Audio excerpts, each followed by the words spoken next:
तिवारी जी, मैं आपकी वकील हूँ बरखा। पद्मा ने मुझे ये केस दिया है। पद्मा से मैं इतनी जानकारी नहीं हासिल कर सकी जितने की।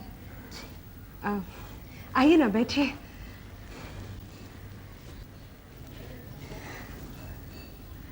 मैं चाहती हूँ आप मुझे सब कुछ बता दें ताकि मैं पूरी तरह से केस सॉल्व कर सकूं, और वो भी सच सच। सच्चाई तो ये है कि मैं बेकसूर हूँ। मुझे फंसाया गया है। मैंने किसी का खून नहीं किया।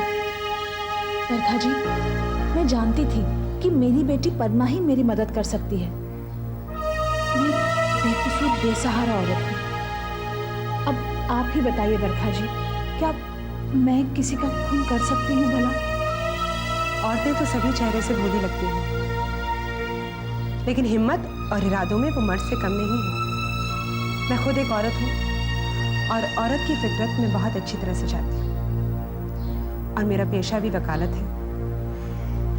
इसलिए मैं सब जानकर ही आगे बढ़ सकती हूँ, और वो भी आपके मुंह से सुनकर। मुझे तो समझ में नहीं आ रहा है कि कहाँ से शुरुआत करूँ। आपके पति की मौत से, या पृथ्वी जी के संबंध से, या पद्मा की जबरदस्ती शादी से, या राधा धनराज की शादी से, या सीता जी के किडनैप से। आप तो मेरे बारे में सब कुछ जानती हैं। तिवारी जी, मैं एक वकील हूँ। केस हाथ में लेने से पहले मैं क्लाइंट की हिस्ट्री जानना पसंद करती हूँ। वो मेरी हॉबी है और मेरी आदत। लेकिन आपको जितनी जानकारी है उतनी जानकारी पद्मा को भी नहीं है। ये जानकारी मुझे राधा से मिली। राधा? हाँ, राधा मेरी बहुत अच्छी सहेली है। उसने आपके बारे में एक बार नहीं, कई बार सब कुछ बताया है।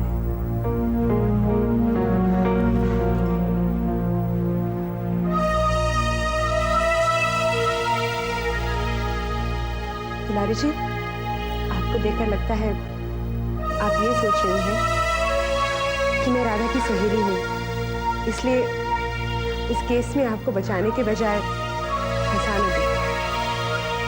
तिवारी जी, राधा सहेली है मेरी, और उसका मेरे पेशे से कुछ लेना देना नहीं।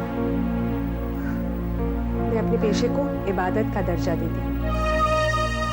आप क्लाइंट हैं मेरी, और मेरा फर्ज बनता है कि आपको मैं इस मर्डर केस से बचाऊं। इसलिए प्लीज आप मेरी मदद कर लें और मुझे सब कुछ बताएं, प्लीज।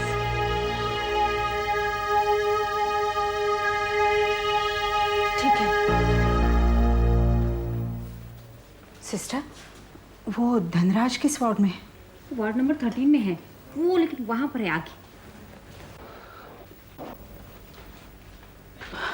पृथ्वी, तुम कहाँ जा रहे हो?